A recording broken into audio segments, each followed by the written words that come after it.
नमस्कार दोस्तों, मैं प्रशांत सिंह एक बार फिर से आपके साथ। जैसा कि आप लोग जानते हैं कि हर शनिवार आपके साथ हम लोग लेकर के आते हैं यूपीपी मैथ के लिए एसटी। तो इस बार जो एसटी नंबर 113 उसका लाइव डिस्कशन आप लोगों के लिए, और समय हो चुका है 10:30। हम लोग शुरू करते हैं बगैर किसी विलंब के आपका पेपर, ठीक है।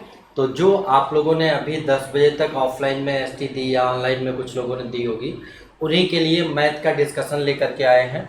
और पहले क्वेश्चन के साथ स्टार्ट करते हैं। देखते हैं पहला क्वेश्चन क्या हो सकता है, ठीक है। कोई खास नहीं पेपर था, बस शुरुआती दौर पे थोड़ा सा टेक्निकल सवाल दिए गए, उसके बाद बहुत आसान सवाल है, ठीक है। चलिए देखते हैं। जैसे इसने कहा कि 42 सेंटीमीटर त्रिज्या वाले एक वृत्ताकार तार को एक आयत के रूप में मोड़ा जाता है, जिसकी भुजाएं इतने के अनुपात में हैं। किसकी भुजाएं? आयत की भुजाएं।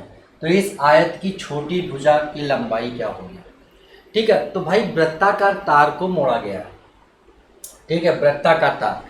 तो वृत्त की जो परिधि थी वही परिधि मुड़ करके आयत का परिमाप बन जाएगी। मतलब आप कह सकते हो कि इस वृत्त से आयत बनाया जाएगा। तो ये जो परिधि में लगा है, यानी कि यहाँ का 2πr यहाँ का बराबर होगा 2l+b के, ठीक है। क्लियर भाई? मतलब इसकी परिधि और इसका परिमाप बराबर होगा। तो परिमाप है 2l+b बराबर 2 गुणे 22/7 गुणे पाई का मान रख लिया 22/7 दिया है इन्होंने, रख लिया, ठीक है। और अब कह रहा है कि इसकी त्रिज्या कितनी है? 42 सेंटीमीटर त्रिज्या वाले, त्रिज्या है 42, ठीक है। तो आपका 2 से 2 कैंसिल हो गया, इससे ये कैंसिल हो गया 6 बार में। तो ये कितना आएगा? 6 दूनी 12, 6 दूनी 12 और 13, 132, ठीक है। तो l+b बराबर 132 आया। और इनका अनुपात कितना दिया है? 6:5। तो इसको बांट देंगे भाई 6:5। 6 और 5 मिला के कितना होता है? 11। 11 बराबर दिया है आपको 132। तो 1 बराबर कितना होगा? तो कहोगे 2 होगा भाई, ठीक है, सॉरी 2 होगा। 11 × 1 = 11, 11 दूना 22, 12। 1 बराबर 12 होगा, ठीक है। तो छोटी भुजा यानी 5 बराबर पूछा है। छोटी भुजा कितनी हो जाएगी? 6 और 5 में छोटी 5, 5 बराबर 60। तो आपका इस तरह से उत्तर इसका हो जाएगा, A option is the correct, यानी 60 उत्तर होगा दोस्तों, ठीक है। अब देखिए मैं किनारे हूँ, अगर आप लोग स्क्रीनशॉट लेना चाहते हैं तो भी ले लें। और फिर इसी तरह से हम लोग चलते हैं अगले सवाल पे। अगला सवाल क्या हो सकता है आपका? अगला सवाल है, यदि एक लंबवृत्तीय शंकु के आधार का अर्धव्यास दोगुना कर दिया जाए तथा इसकी ऊंचाई में कोई परिवर्तन न किया जाए, तो नए शंकु का आयतन प्रारंभिक शंकु के आयतन से अनुपात बताओ, ठीक है। देखो भाई, शंकु का आयतन होता है 1/3πr²h। इसने कहा इसको दोगुना कर दिया जाए, और ये है किसमें? स्क्वायर टर्म में। यानी कि अगर रेडियस को दोगुना करेंगे, ठीक है, तो आपका जो आयत होगा वो 4 गुना हो जाएगा। मतलब पहले 1 था तो अभी कितना होगा? 4। 2 का स्क्वायर सीधे सीधे 2 गुना करते हैं, 2 का स्क्वायर कर दो, ठीक है। अगर 3 गुना करें तो 3 का स्क्वायर कर दो, 4 गुना करें 4 का स्क्वायर कर दो, और 1 से 4 हो गया। यानी कि जो आपका अनुपात होगा, कह रहा है नए शंकु का आयतन प्रारंभिक शंकु के आयतन से अनुपात, ठीक है। तो ये नहीं होगा ऑप्शन आपका, नए शंकु का आयतन 4 होगा, प्रारंभिक 1 होगा। तो option D is the correct. ये भी याद रखना, कई लोग 1:4 लगा दिए होंगे भाई, ये नहीं होगा 1:4, ये होगा क्योंकि इसने पूछा है नए शंकु के आयतन से प्रारंभिक का, यानी नया पहले प्रारंभिक बाद में, ठीक है भाई। चलिए चलते हैं अगले सवाल पे। अगला सवाल देखते हैं क्या हो सकता है आपका।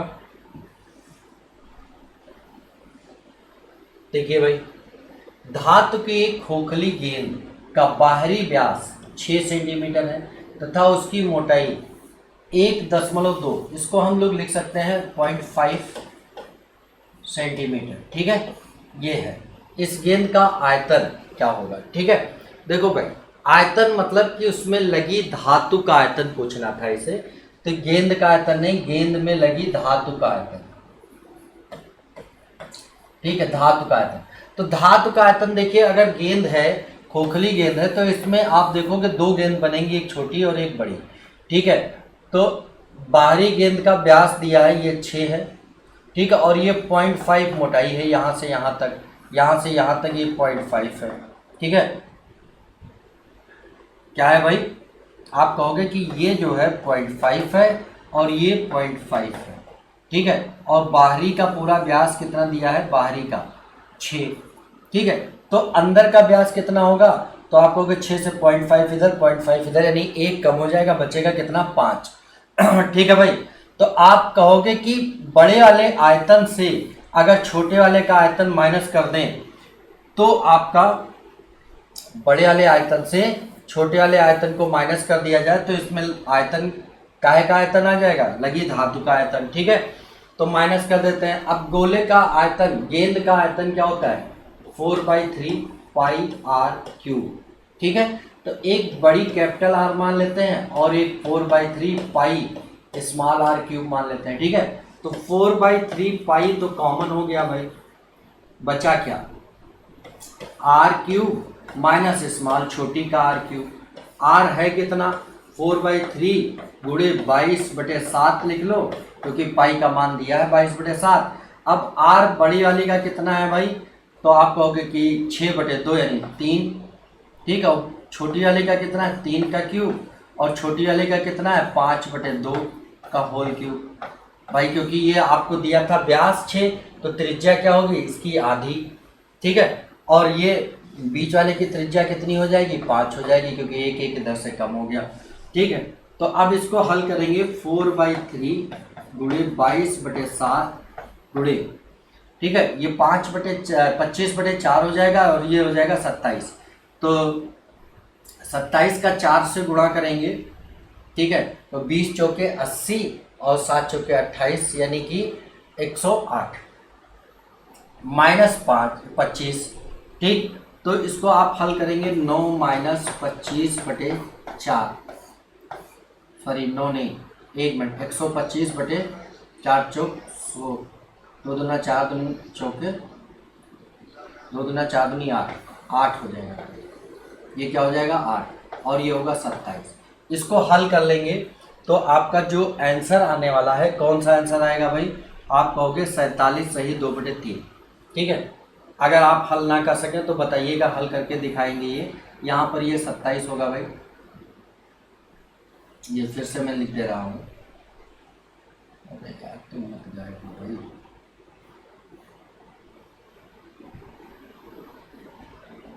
ठीक है, तो आप ये कहोगे कि ये हो जाएगा 9 त्रिक का 3 त्रिक का 9 त्रिक 27 और माइनस 125/8 क्यूब लगाए, ये क्यूब होगा। ठीक है, तो इसको हल कर लेंगे तो ये आपका आंसर आ जाएगा। ठीक है, तो बेसिकली इसमें टेक्निकल ये था कि बड़े वाले से छोटे वाले का आयतन माइनस कर दो, तो आपका बीच में लगी धातु का आयतन आ जाएगा। ठीक, अगला क्वेश्चन देखते हैं भाई।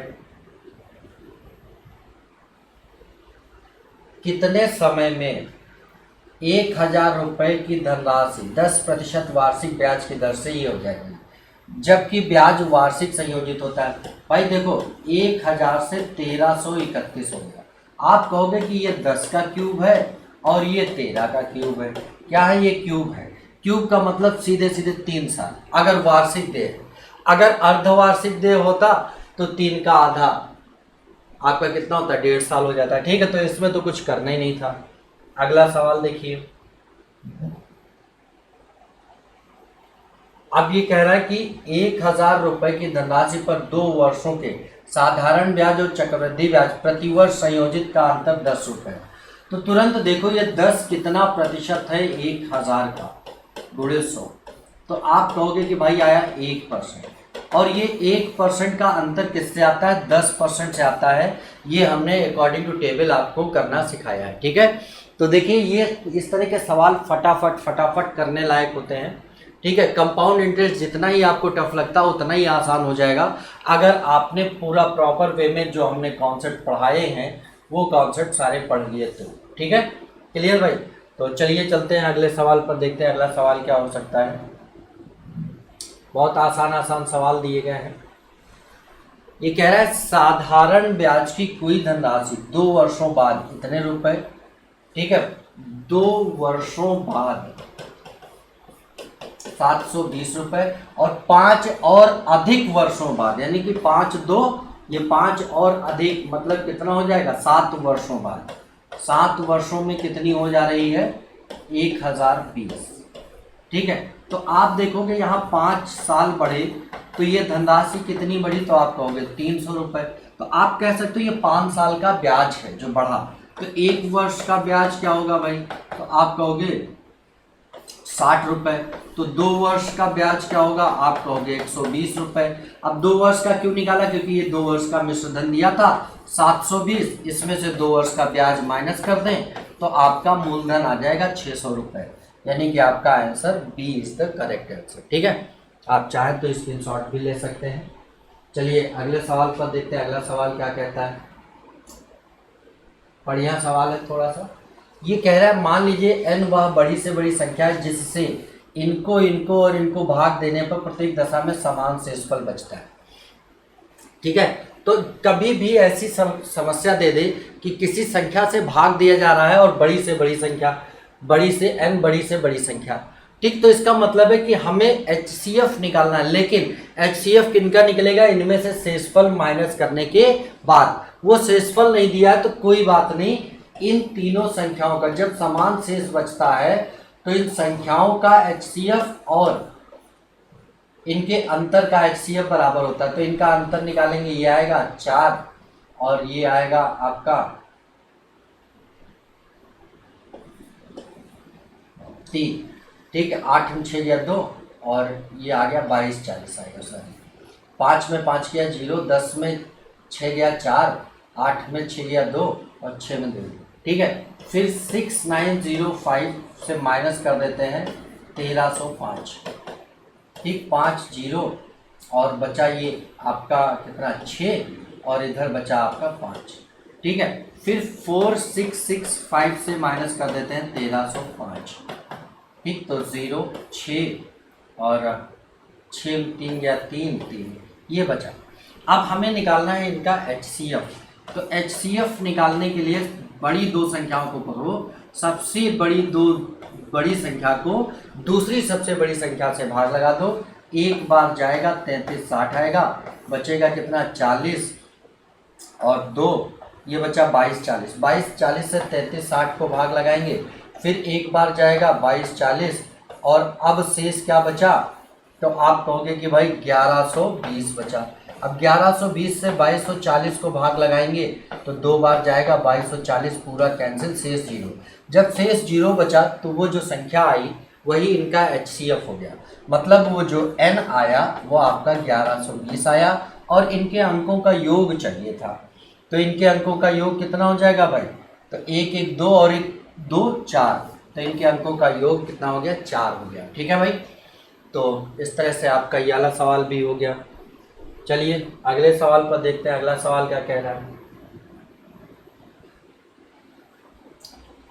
एक व्यक्ति अपने बाग में 5184 संतरों के पेड़ लगाता है तथा उन्हें इस प्रकार व्यवस्थित करता है कि बाग में उतनी ही पंक्तियां रहें जितने एक पंक्ति में पेड़। मान लो अगर 10 पंक्ति हैं और एक पंक्ति में 10 पेड़ हैं तो टोटल कितना हो जाएगा 100।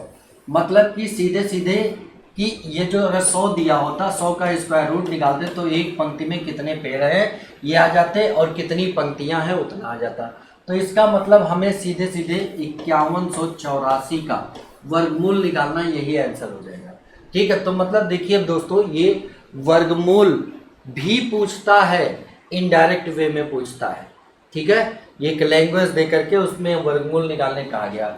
इसका वर्गमूल निकालेंगे तो अगर वर्गमूल निकालना तो लास्ट में जो दिया है 4, देखो किसके इकाई के स्थान पे आता है, किसका वर्ग करेंगे 2 का वर्ग करेंगे तो इकाई के स्थान पे 4 आता है, तो आप 2 लिख लो और इन 2 को ये स्क्वायर रूट निकालते 2 संख्याएं लास्ट की गायब। अब 51 को चेक करना है, 51 को चेक करना है कि किसके नज़दीक है। तो आप कहोगे 7 का स्क्वायर करें 49 और 8 का स्क्वायर करें 64, तो ये 49 के नियर बाई है 64 के, तो 51 का अंतर 49 से कम है। और 49 क्या था, 7 का स्क्वायर था, तो 7 के आगे 0 बढ़ा लिया और चूंकि ये कम है तो यहाँ प्लस लगा दिया 2, यानी कि ये 72 आ गया। तो आप कह दोगे कि इसका जो उत्तर होगा वो कितना होगा, 72 होगा। ठीक है भाई, इसका उत्तर कितना होगा आपका, 72 होगा। उम्मीद करते हैं आपको बातें समझ आई होगी। चलिए फिर चलते हैं अगले सवाल पर। देखिए भाई, ज़्यादा क्वेश्चन 40 हैं, करने हैं सभी सवाल, थोड़ा सा स्पीड में है। अगर आप लोगों को कोई दिक्कत लगे तो आप कमेंट के थ्रू बता सकते हैं कि स्पीड को कम किया जाए या और बढ़ाया जाए। ठीक है, अब कह रहा है दो संख्याओं का गुणनफल इतना है तथा बड़ी संख्या को छोटी संख्या से भाग देने पर भागफल 15 है। ठीक है, तो संख्याओं का योग क्या होगा। मान लें दो संख्याएं a इंटू बी बराबर दिया है 75। ठीक है, और बड़ी संख्या a मान लो, छोटी b मान लो, भाग लगाए तो 15। तो यहाँ से a बराबर b निकालो तो क्या आएगा, 15b आएगा। तो इसको हम b की जगह रख देंगे, a की जगह सॉरी रख देंगे a की वैल्यू। ठीक, तो 15b गुणे b बराबर 93 75। तो b स्क्वायर बराबर क्या होगा, 93 75 बटे 15। तो 15 से इसको भाग लगाएंगे 625, तो b बराबर क्या होगा भाई, अंडर रूट 625 यानी कि 25। तो आपको b मिल गया 25। तो a क्या होगा, a बराबर कह रहा है कि 15 गुणे 25, 15 गुणे 25 यानी कि 375, 15 25 संयम। तो 25 और 375 का योग कितना होगा, तो आप कहोगे 400 होगा। तो इसका उत्तर आपका C answer is the correct है, C option is the correct answer. ठीक है भाई, चलिए अगला सवाल देखते हैं। थोड़ा स्पीड तेज है, अगर आपको लगेगा कि कोई सवाल दूसरे बार समझना है तो आप इसको, वीडियो है आपके पास है, पॉज कर लो, रिप्ले कर लो, कई बहुत सारे तरीके आपके ऑप्शन है, जब मन करे तब देख लो। ठीक है, तो आप रिप्ले करके देख लीजिएगा। अब कह रहा है न्यूनतम संख्या जिसे 1800 से को गुणा करने पर पूर्ण घन बन जाए। ठीक, तो आप करो 1800 के फैक्टर, आप फैक्टर करो, 2 से काटा 9 बार 900, फिर 2 से काटा तो आप कहोगे 450, फिर 2 से काटा तो आप कहोगे 225, फिर 3 से काटा 3 सत्ते 21 75, फिर आपने कहा 3 से काटो तो 25, फिर आपने कहा 5 से काटो तो 5, फिर कहा 5 से काटो 5। तो अब इनके जो फैक्टर आए 2 गुणे 2 गुणे 2 गुणे 3 गुणे 3 गुणे 5 गुणे 5, ये फैक्टर है। क्यूब घन बनाना, घन बनाने के लिए 3 फैक्टरों का जोड़ा चाहिए। तो यहाँ 3 का एक जोड़ा कम है और यहाँ 5 का एक जोड़ा कम है, यानी कि फाइनली 3 और 5 मिला करके क्या 15 से गुणा कर दें तो ये पूर्ण घन बन जाएगी। और 15 के अंकों का योग पूछा है तो 5 और 1 6 हो जाएगा। आपका ऑप्शन कितना हो गया, 6। ठीक है, अब देखते हैं अगला क्वेश्चन क्या है। कह रहा है दो संख्याओं का योग 36 है और इनका मासा 4 है। योग को मासा से भाग लगा दो और इसके फैक्टर कर दो प्लस में।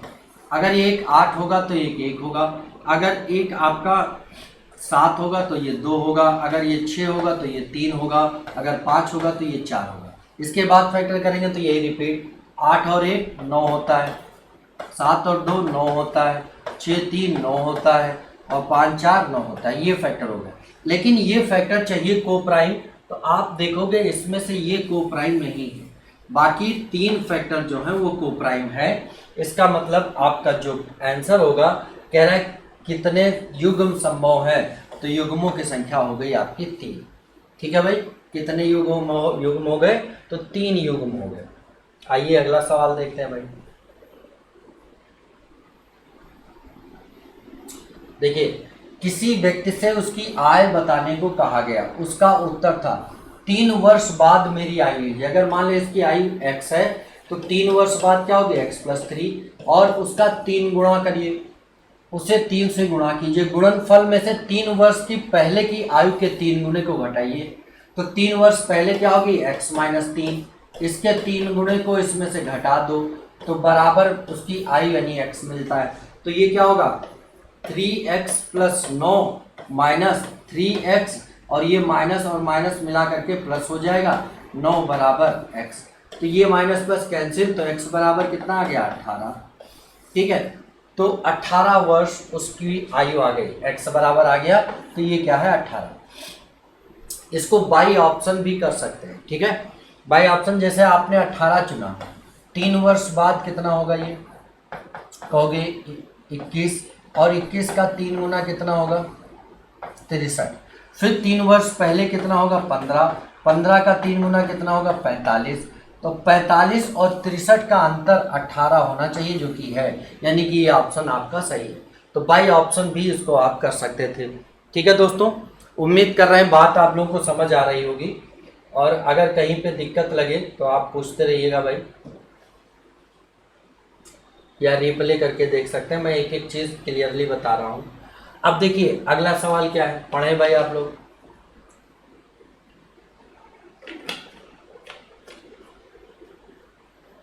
पढ़िए भाई। 2 अंकों की एक संख्या अपने अंकों के योग की 5 गुनी है। यदि संख्या में 9 जोड़ दिया जाए तो अंकों के स्थान परस्पर बदल जाते हैं। संख्या के अंकों का योग क्या है?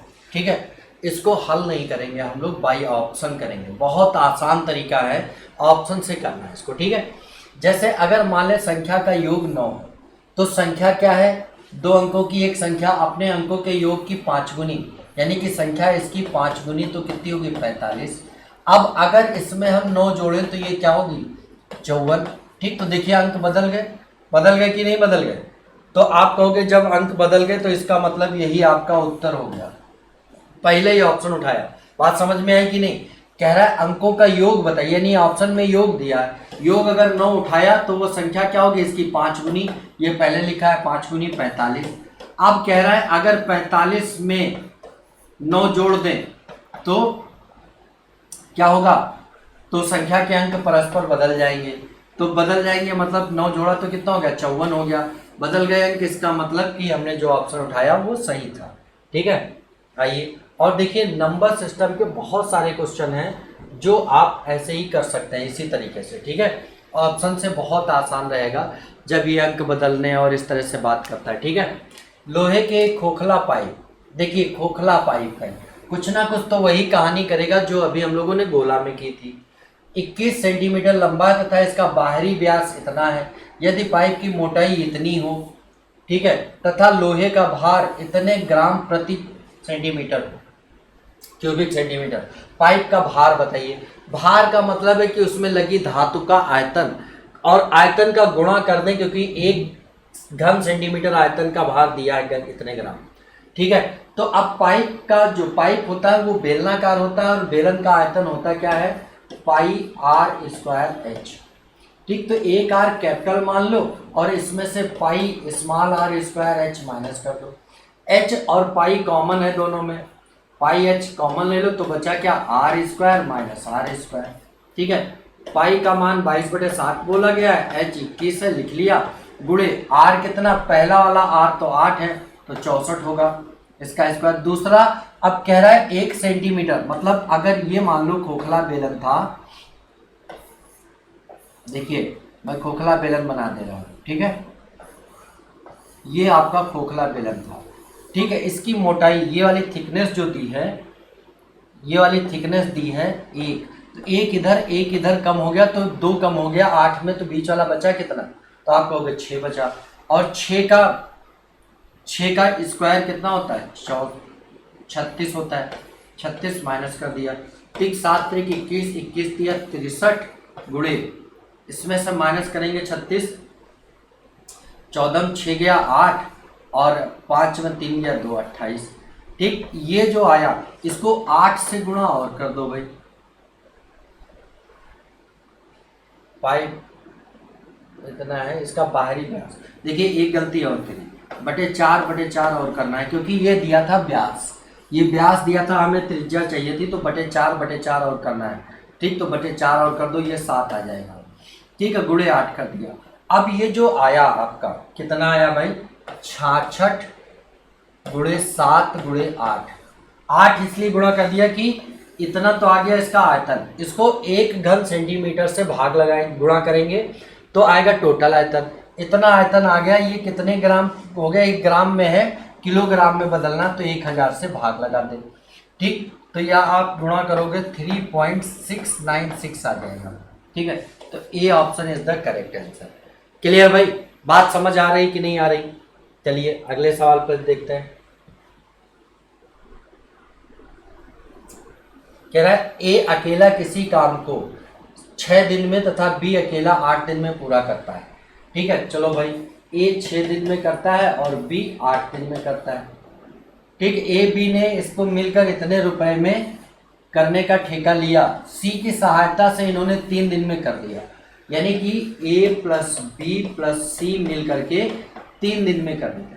तो अब इनकी धनराशि निकालनी है, तो अगर सबने एक साथ मिल करके काम किया तो जिस अनुपात में इनकी क्षमता होगी उसी अनुपात में इनकी मजदूरी होगी। तो क्षमता निकालते हैं। मान ले काम 24 था, 6 दिन में करता तो 1 दिन में कितना करेगा, 6 चौके 24, और ये 1 दिन में कितना करेगा 8, और ये 1 दिन में कितना, 8 नहीं, 8 3 24, और ये 1 दिन में करेगा 8। ठीक है, तो अब देखो इन दोनों ने मिल करके अगर किया होता तो 1 दिन में 7 करते, सी भी मिल गया 8, यानी कि सी की क्षमता कितनी हो गई 1। अब टोटल तीनों की क्षमता 8 क्षमता पे रुपए मिल रहे हैं 3200, तो एक क्षमता के पे कितना मिलेगा 400 रुपए। तो इसका आंसर ये हो जाएगा। बहुत आसान सा सवाल था, कोई वो नहीं था इसमें। अगला सवाल देखते हैं। देखिए डीआई, पहला सवाल तो हम बताएंगे, अगला सवाल आप।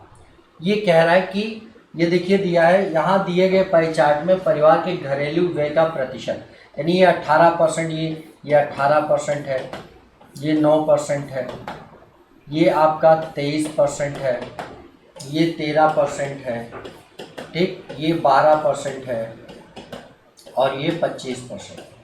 ठीक, ये ए है, ये बी है, ये सी है, ये डी है, ये ई है, और ये एफ है। और इनकी कहानी नीचे दी है। ठीक है, भोजन पर वे ए है, घर के किराए पर बी है, मनोरंजन सी है, बच्चों की शिक्षा देखभाल डी है, स्वास्थ्य विविध ई है, और भविष्य निधि इतनी है। ठीक है, तो ये हो गया। अब इसके साथ ही चलते हैं सवाल पर, देखते हैं सवाल क्या था। सवाल ये था भाई, इसने कहा कि घर का प्रतिमाह किराया कितना है। तो पिछले उसमें देखेंगे घर के किराए पर, यानी बी, जो बी वाला भाग है वो घर का किराया है। ठीक है, तो बी पे 18% है, किसका 18%, कुल आय का, और कुल आय कितनी है 33,650 का 18%। ठीक, परसेंट साइन हटाया बटे 100, ये 0 खत्म, 18 पंचे 90 से ये खत्म, 9 बचा, 18 छक्का 108 और 9 17 के साथ बचा 11, 18 तिया 33, 18 तिया 54 और 11। ठीक, तो आप कहोगे 65 का 5, इसी से मिल जाना चाहिए, 7 और 5। देखिए ये सी ऑप्शन, आगे हल करने की जरूरत नहीं थी। ठीक, इसी तरह से अब डीआई के अगले क्वेश्चन में भाई आप लोगों को आंसर बता दे रहा हूँ। ठीक है, और हल करिएगा, इसी तरह से सारे होने हैं। ठीक है, तो देखिए ये सवाल जो है,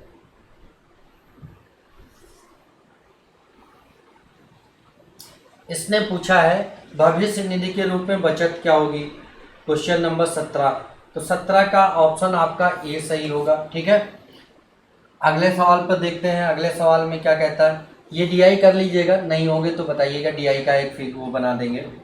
ठीक है, भविष्य निधि के रूप में बचत, कटौती और घर के किराए की राशि के भुगतान के बाद परिवार की सकल मासिक आय बचती है। तो ये आपका सी ऑप्शन सही होगा इसका। ठीक है, इसका सी ऑप्शन होगा। अगला सवाल देखते हैं इसी तरह से। तो डीआई के भाई सारे ऑप्शन हम आपको आंसर बताए दे रहे हैं, हल खुद करिएगा, बहुत आसान डीआई है। ठीक है, परिवार द्वारा भोजन और मनोरंजन पर कुल मिलाकर, ये कुल है, कुल मिलाकर प्रतिमाह व्यय की जाने वाली धनराशि कितनी है। ठीक, तो इसका ऑप्शन आपका बी सही है। कौन सा सही है? बी। ठीक है, इसी के साथ चलते हैं अगले सवाल पर। अगला सवाल है आपका जैसे डीआई से ही है।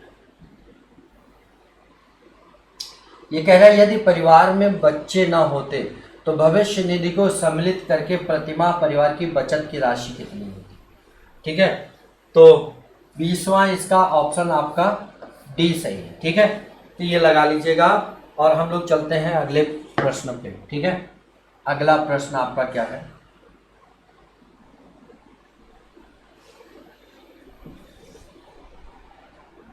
अगले प्रश्न में कह रहा है कि भाई जब अंडों के मूल्य में 20% की कमी हो जाती है तो एक व्यक्ति 40 रुपए में 20 अंडे अधिक खरीद पाता है। ठीक है, तो तुरंत जितनी परसेंट की कमी हुई उतना परसेंट निकाल दो इन रुपए का, तो ये आएगा 8। यानी उसको जो 20 अंडे मिल रहे हैं अब कमी के बाद, ये मूल्य कमी के बाद 8 मिल रहे हैं। 20 अंडे 8 रुपए में, तो एक अंडा 8/20 रुपए में। लेकिन ऑप्शन पैसे में है, ये रुपए में, तो गुणे 100 कर लो। 20 पंजे 100, 8 पंज 40, यानी इसका उत्तर 40 हो जाएगा। ठीक है भाई, और ये चीज़ें जो लोग ऑफलाइन में पढ़ चुके हैं मैंने उनको बहुत कायदे से डिटेल में पढ़ाया है। ठीक है, आपको पता चल जाएगा कि हाँ ये ऐसे सही था। बस जो लोग पढ़ चुके हैं उनके लिए तो खाली बस ये मैच करना है कि हाँ हमने जो आंसर दिया वही आपका आया कि नहीं आया, जल्दबाजी में गलत तो नहीं किया आपने, बाकी और कुछ नहीं है। ठीक है, किसी शोरूम में एक वस्तु का सूची मूल्य 2000 रुपये तथा वह 20% और 10% के दो क्रमिक बट्टों पर बेची जाती है, तो उसका शुद्ध विक्रय मूल्य क्या होगा? कुछ नहीं है भाई, 2000 था, ये अपने आप में 100% था, 20% बट्टा दिया तो 80 बेचा, फिर ये अपने आप में 100% आया, इस पे 90 बट्टा दे दिया, 10 बट्टा दे दिया तो 90 बेचा, 3 और 1 4 जीरो खत्म। 8 दूनी 16 9 144, यानी 1440 उत्तर। ठीक है भाई, अगले सवाल पर चलते हैं। अगला सवाल देखते हैं। अब कह रहा है दो संख्याओं का अंतर उनके योग का 45% है। ठीक, अगर मान ले दो संख्या x और y है, उनका योग 100 है, तो इनका अंतर कितना होगा? इसका 45%, यानी 45। यहाँ से अगर x निकालना है तो 145 दोनों को जोड़ करके बटे 2 कर दो, तो 2 सते 14,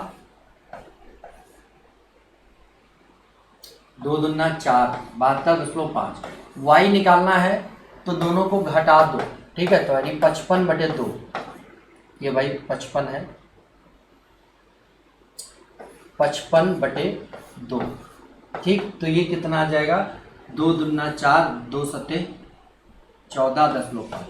पॉइंट हटा दिया तो ये आप कटेंगे 25 से 29 बार में और 25 से 11 बार में, यानी कि जो आपका उत्तर होगा 29:11। C option is the correct answer. ठीक है भाई, क्लियर। अब चलते हैं अगले सवाल पर। देखिए अगला सवाल क्या कहता है। दो विद्यार्थी किसी परीक्षा में बैठे, इनमें से एक ने दूसरे से 9 अंक अधिक प्राप्त किए तथा उसके प्राप्तांक दोनों के योग का, अगर हम योग मान लें 100 था, तो एक का प्राप्तांक कितना होगा? 56, तो दूसरे का कितना हो जाएगा भाई? आप कहोगे 44। अंतर कितना है? 12। 12 बराबर 9 दिया है। ठीक है, एक बराबर आप कहोगे 9/12 या आप कहोगे 3/4। 1 बराबर 3/4, तो आपको निकालना है 56 बराबर। 56 बराबर क्या होगा? 56 गुणे 3/4, तो 14 चौके 56, 14 तियाँ 42, पहला हो गया। दूसरा ये पूछा है तो 44 गुणे 3/4, 11 तियाँ 33, दूसरा ये हो जाएगा। तो इसका आंसर जो होगा, देखिए भाई एक ही में लिख दिया, ये अलग अलग था, ये अलग अलग था भाई, 42 और 33, एक 42 है और एक 33 है, तो ऑप्शन इस तरह से ए करेक्ट होगा। ठीक है भाई, चलिए अगले सवाल पर चलते हैं। बहुत आसान सवाल दे दिए गए। अब देखिए ये सवाल हमने विद इन सेकेंड आप लोगों को करना सिखाया। ठीक है, एक ग्लिसरीन के 50 लीटर नमूने में 20% अशुद्ध मिलावट पाई गई। इसमें कितनी शुद्ध ग्लिसरीन मिलाई जाए कि अशुद्धता का प्रतिशतता 5% रह जाए? ठीक, कुछ नहीं करना है, पहले 20% था, अब 5%। 50 क्वांटिटी, इसको बाद वाले प्रतिशत से भाग लगाओ और इनके अंतर से गुणा लगा दो। ठीक है, तो 5 तियाँ 15, 5 तियाँ 15, 150 लीटर आपका उत्तर हो जाएगा, यानी बी ऑप्शन करें। ये डायरेक्ट करने का तरीका था, ठीक है। बाद वाले प्रतिशत से भाग और दोनों के अंतर जो आया उससे गुणा कर देना, ठीक है। ये इसको भी हमने ऑफलाइन में बहुत कायदे से पढ़ाया आप लोगों को। अगर इसमें कोई दिक्कत रहे तो पूछते रहिएगा, ठीक है। इसने कहा 6 पुरुष या 12 महिलाएं, इसका मतलब हम कह सकते हैं 6 पुरुष बराबर हैं 12 महिलाओं के। 6 दूनी 12, तो मेल और फीमेल का रेशियो निकालो तो 2:1 आएगा। क्या आएगा? 2:1, ठीक है। अब देखिए 6 पुरुष करें तो भी आपका 20 दिन में काम कंप्लीट होता है, 12 महिलाएं करें तो भी 20 दिन में। अब एक पुरुष की क्षमता हमने एफिशिएंसी निकाली 2 और 6 पुरुष हैं तो क्षमता कितनी होगी? 12। 12 की क्षमता से 12 दिन में, क्षमता मतलब एक दिन में काम, एक दिन में 12 करा तो 12 दिन में कितना करेगा? 144 काम करेगा। सॉरी 20 दिन में, 20 दिन में किया, ठीक है, 20 दिन में, तो 20 दिन में करेगा 240। अब कह रहा है कि दोगुने काम को, दोगुना काम मतलब 240 गुणे 2, ये काम करवाना किसे है? 8 पुरुष और 16 महिलाएं। एक पुरुष की क्षमता 2 है तो 8 पुरुष की क्षमता कितनी होगी? तो आप कहोगे 16 होगी, और एक महिला की क्षमता 1 है तो 16 महिला की क्षमता कितनी होगी? 16 होगी, तो टोटल क्षमता 32। अब 32 की क्षमता से ये काम होना है, ठीक है। 2 16, 16 15 240, यानी कि आपका 15 दिन उत्तर आ जाएगा, ठीक है भाई। उम्मीद करते हैं आप लोगों को समझ आ रहा होगा, और नहीं आ रहा होगा तो कमेंट करके बताते रहिएगा भाई, ठीक है। अब कह रहा है ए और बी एक काम को 20 और 12 दिन में करते हैं। ए अकेले ने प्रारंभ किया, तुरंत ले लो ए 20 दिन में करता है और बी 12 दिन में करता है। मान लो काम 60 था तो ए की क्षमता 20 थी, 60 12 25 60। अब ए करता है 3 की क्षमता से कितने दिन तक? 4 दिन में, 4 दिन तक, 4 दिन में 12 काम कर देगा। 60 था, 12 कर दिया तो बचा कितना? 48। इस 48 काम को फिर कह रहा है बी भी सम्मिलित हुआ, तो ए और बी मिल करके करते हैं 48 काम है, और दोनों की मिली क्षमता कितनी? 8। तो समय कितना लगेगा? 6। टोटल टाइम पूछा 6 ये 4 वो जो पहले बीत चुके थे, तो टोटल दिन कितने हो गए? 10, यानी कि आपका उत्तर 10 हो गया यहाँ से, ठीक है। अगला सवाल देखते हैं।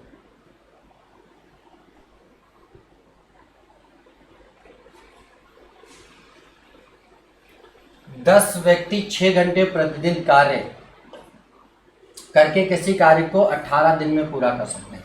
कुछ नहीं, वही M1 D1 फार्मूला बताया, 10 6 घंटे 18 दिन में करते हैं। इसी काम को 12 दिन में पूरा करने के लिए 15 व्यक्तियों को कितने घंटे? x घंटे मान लो, ठीक है। तो 12 × 18, 1.5 से ये 0 खत्म, 15 से 15 खत्म, तो x बराबर कितना आ गया? 6। आपका उत्तर हो गया, ठीक है भाई। तो ये आपका आंसर 6 आ गया इस तरह से। अगला सवाल, ये देखिए रीजनिंग नुमा सवाल है, कुछ है नहीं गणित का। ट्राइंगल का मतलब ऐसी संक्रिया है कि धन पूर्णांकों ए और बी के लिए ए ट्राइंगल बी बराबर -a + b, ठीक। तो 4 ट्राइंगल बी मतलब जैसे कहा है 4 को ए मान लो और 3 को बी मान लो, तो -4 + 3 माइनस ब्रैकेट में -2, ठीक। तो -4 + 3 और ये माइनस माइनस प्लस हो जाएगा, गुणा करेंगे, सॉरी 2 ही रहेगा, तो 3 2 5 प्लस का और माइनस का 4, तो इसका मतलब प्लस का 1 आंसर आ जाएगा, ठीक है। इसमें तो कुछ था ही नहीं। अगला सवाल देखिए, इस सवाल को मैं हल नहीं करने वाला, इसको तो आप लोग करोगे, ठीक है। ये मैं बता दे रहा हूँ, इसको कर लो तो क्या लिखोगे? 5/4, भाग के निशान गुणा लगा दो तो ये इसको क्या लिखोगे आप? 3/2 लिखोगे, तो तुरंत 2/3 कर लो, 2 से ये कैंसिल हो गया, तो इतना तो आ गया ये आपका कितना? 5/6 बटे में 1/15 + 1 और माइनस में दिया है आपको 9/10। इसको हल करना है, इसको हल करेंगे तो आपका 5 उत्तर आ जाएगा, ठीक है भाई। आंसर क्या आएगा आपका? 5 आ जाएगा, ठीक। तो आप इसको देख लीजिए, हल कर लीजिएगा। सिंप्लीफिकेशन का क्वेश्चन है, ये थोड़ा सा टेक्निकल है, इसको हम हल करना बता दे रहे हैं आपको।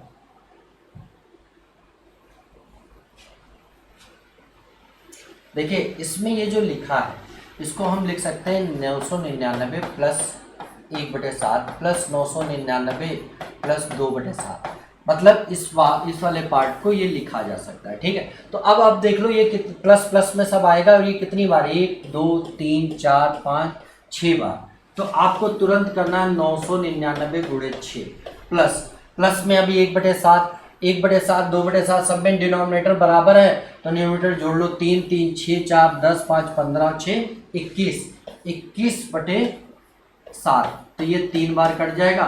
तो इनका गुणा करेंगे 999 गुणे 6 प्लस 3, तो आपका ये पहला ऑप्शन करेक्ट हो जाएगा। ठीक है भाई, तो इसमें बस इस तरह से करना था। ये देख लेते कितनी बार लिखा है, 6 बार। तो 999 को 6 से गुणा करा दिया और उसके बाद इनको अलग जोड़ा, 1/7 2/7 3/7, तो ये आया 21/7 यानी 3 जोड़ दिया, बस आपका उत्तर आ गया। चलिए भाई, कुछ ही दूर का सफर बचा हुआ है। 12 पिनों का क्रय मूल्य ये तुरंत दिया है, 12 का सीपी बराबर है 8 का एसपी। ठीक, यहाँ से सीपी और एसपी का रेशियो बनाएंगे तो सीपी के सामने 8 है, एसपी के सामने 12, जो जिसके सामने उसका अनुपात। अब मान लो 8 का खरीदा 12 का बेचा, लाभ कितना हुआ, 4 का कहाँ से 8 से कितना परसेंट हुआ, तो आप कहोगे भाई 50% का लाभ हो गया। ठीक, तो D option is the correct answer. ठीक है, अगला सवाल देखते हैं भाई। इसने कहा 17 गेंदों को इतने रुपए में बेचने पर, मान लो 17 गेंदे बेचने से पहले खरीदा होगा तो 17 सीपी ये इनका क्रय मूल्य होगा प्लस 5 के सीपी बराबर लाभ हुआ, ये बराबर कर दें तो 17 का एसपी आ जाएगा और जो कि दिया है आपको 720। ठीक है, तो आप इसको जोड़ लो, सॉरी हानि हुई है, क्रय मूल्य के बराबर हानि हुई है, हानि हुई है तो ये माइनस में हो जाएगा। ठीक है, ये आपका माइनस हो जाएगा, तो ये घटा लो, तो 12 का सीपी बराबर 17 का एसपी और ये बराबर दिया 720, तो 12 का सीपी भी तो 720 हो जाएगा भाई, तो 1 का सीपी कितना हो जाएगा, हो गया 720/12, 12×6 72 यानी 60 रुपये, ये आपका उत्तर हो गया। ठीक है, अगले सवाल पर चलते हैं।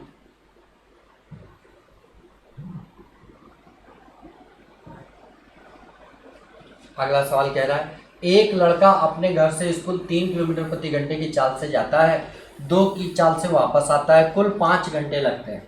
ठीक, तो इनका हम लोग निकालना है average speed 2xy/x+y, average speed multiplied by time, तो ये टोटल टाइम आ जाएगा, तो sorry multiplied by total time, average speed multiplied by total time is equal to total distance.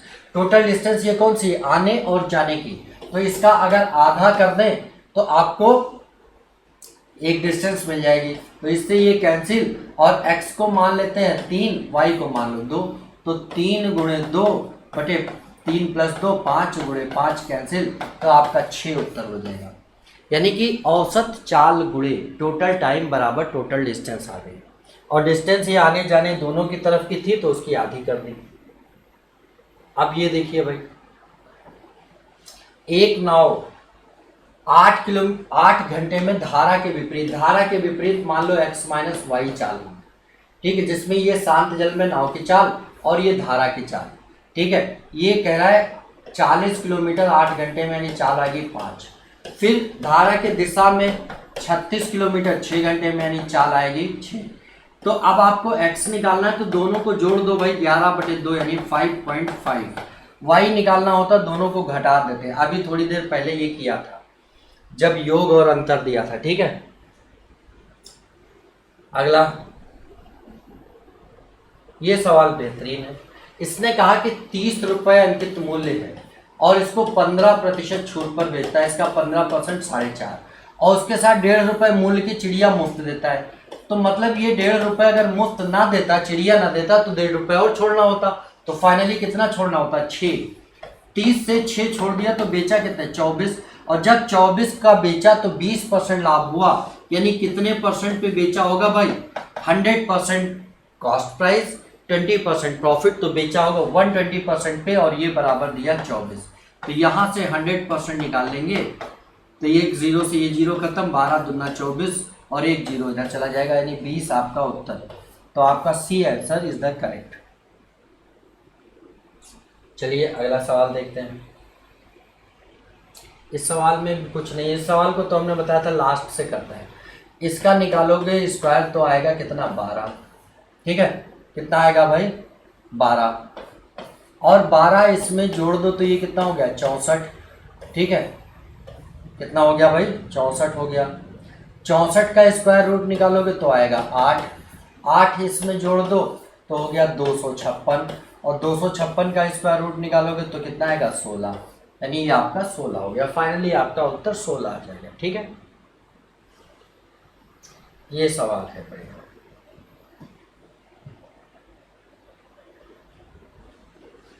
देखिए इसमें कुछ नहीं है, ये जो दिया है नीचे डिनोमिनेटर, इसके कॉन्जुगेट से ऊपर नीचे गुणा कर दो।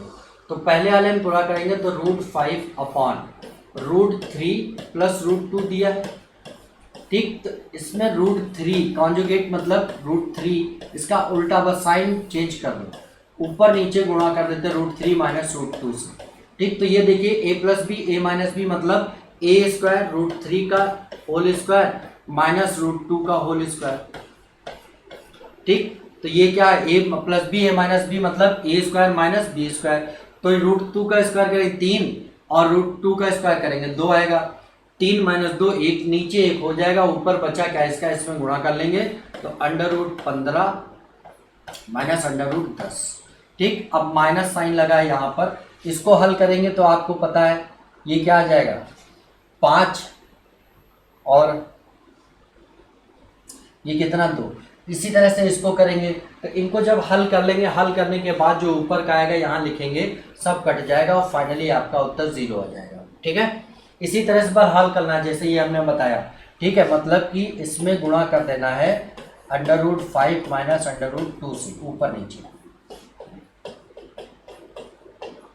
ठीक है, और इसमें √5 माइनस √3 से गुणा करके नीचे यहाँ पर तो करेंगे 5 माइनस 2 तो 3 आ जाएगा, और यहाँ पर 2 आ जाएगा, 3 आ जाएगा तो 3 देखिए ये कॉमन दिया है, 3 कैंसिल हो जाएगा, ठीक है। तो फिर बचेगा √3 का √5 से गुणा करेंगे तो माइनस में √15 और फिर माइनस का प्लस हो जाएगा, प्लस में आ जाएगा 3 दूनी 6 √6, ठीक। फिर प्लस में यहाँ से 2 आएगा, 2 से 2 कैंसिल तो √2 का √5 से गुणा हो जाएगा, √2 का √5 से तो आएंगे √10 आ जाएगा, और प्लस 3 से होगा √6 आएगा। तो देखो माइनस का ये प्लस का और ये माइनस का, ये माइनस का ये प्लस का, ये प्लस का और ये आपका माइनस का आएगा, सॉरी यहाँ पर ये माइनस रहेगा साइन, ठीक है, यहाँ पर साइन भाई माइनस रहेगा, यहाँ का जो साइन है वो माइनस रहेगा क्योंकि इसके कॉन्जुगेट से गुणा करेंगे तो ये माइनस हो जाएगा, तो ये कैंसिल, तो आपका आंसर क्या है 0 हो गया, ठीक है, क्लियर भाई। चलिए अगले सवाल पर चलते हैं। अगला सवाल, एक व्यक्ति अपने वेतन का 12.5% दैनिक प्रयोग में खर्च करता है। 12.5% को आप लोग क्या लिखोगे 25/200 यानी 1/8, 1/8 खर्च कर दिया तो बचाया कितना होगा 7/8, अगर वेतन x था तो इसका 7/8 बचाया, ठीक। शेष का 30% खर्च कर दिया, 30 खर्च कर दिया तो बचाया कितना होगा 70, ये बराबर दिया है 2940। तो आपको यहाँ से x बराबर निकालना 2940 गुणे 100 गुणे 8/7 गुणे 70, ये 0 0 खत्म, 7 चौके 28, 7 दूनी 14, 7 छंग 42, 60, 6 अठे 4800 आपका उत्तर हो गया, ठीक है, क्लियर भाई। अगला देखिए लास्ट वन क्वेश्चन, अंतिम सवाल की तरफ हम लोग आ गए हैं। देखिए बहुत बढ़िया सवाल, किसी विद्यार्थियों के एक समूह में 70% विद्यार्थी अंग्रेजी बोल सकते हैं, 65% हिंदी, 27% दोनों भाषाओं में से कोई भाषा को नहीं बोल सकते, कोई भी भाषा नहीं बोल सकते, ठीक है। तो देखो टोटल अगर मान लो 100 थे, इसमें से आपका दिया 27 कुछ नहीं बोल सकते तो बचे कितने 73 बोलने वाले बचे। अब अगर इंग्लिश बोलने वाले देखो तो आपके हैं 70 और हिंदी बोलने वाले देखो तो तो आपके कितने हैं 65, दोनों मिला करके 135 टोटल बोल रहे हैं, जबकि बोलने वाले थे कितने 73। तो 135 से 73 कितना ज़्यादा हो गया, तो आप कहोगे भाई 62 ज़्यादा। तो 62 ज़्यादा क्यों है, क्योंकि यही है जो दोनों में शामिल, यानी दोनों भाषाएं बोलते हैं। तो आपका आंसर 62% हो जाएगा। ठीक है भाई, इस तरह से आपका यह अध्याय समाप्त हुआ। ठीक है, एसटी नंबर आपकी जो 113 थी उसका डिस्कशन आपको मिल गया, और फिर मिलते हैं अगले शनिवार को अगली एसटी पर। तो हम लोग को जो भी समस्याएं हैं आप कमेंट के थ्रू बताते रहिएगा, उनको हम लोग दूर करते रहेंगे, उन पे नई क्लास नई वीडियो बनाते रहेंगे हम लोग और आपको देते रहेंगे। और दोस्तों, आपसे अभी तक शायद मैंने नहीं कहा, लेकिन आज फिर कहना चाहूँगा कि अगर आपको लगता हो कि आपके लिए फ्रूटफुल है तो आप कमेंट के थ्रू बताएं, तो एसटी नंबर ऑफ एसटी और करा दें हम। ठीक है, और उनकी लाइव डिस्कशन करा दें। और दूसरी, अगर फ़ायदा मिल रहा है, बात समझ आ रही है, आपको लगता है कि बड़े से बड़े सवाल को हम छोटे से छोटे तरीके से कर सकते हैं मेरे साथ मिलकर, या जीनियस कोचिंग के साथ मिल करके कोई भी बड़ा से बड़ा सवाल, कोई भी टेक्निकल सवाल बहुत आसानी से कर सकते हैं आप, तो प्लीज़ आप लोगों को शेयर करिए और चैनल को सब्सक्राइब, अगर नए हैं तो चैनल को सब्सक्राइब करिए और चैनल को लाइक करिए, वीडियो को लाइक करिए। ठीक है, अगर आपको लग रहा है कि आपके लिए फ्रूटफुल नहीं है, फ़ायदेमंद नहीं है, मैं बेवकूफ़ बना रहा हूँ, तो चैनल को डिसलाइक करके जाइएगा, और जो कमी आपको नज़र आए उस कमी को कमेंट में लिख करके डिसलाइक करिएगा। ठीक है भाई, चलिए तो फिर मिलते हैं, तब तक के लिए जय हिंद जय भारत।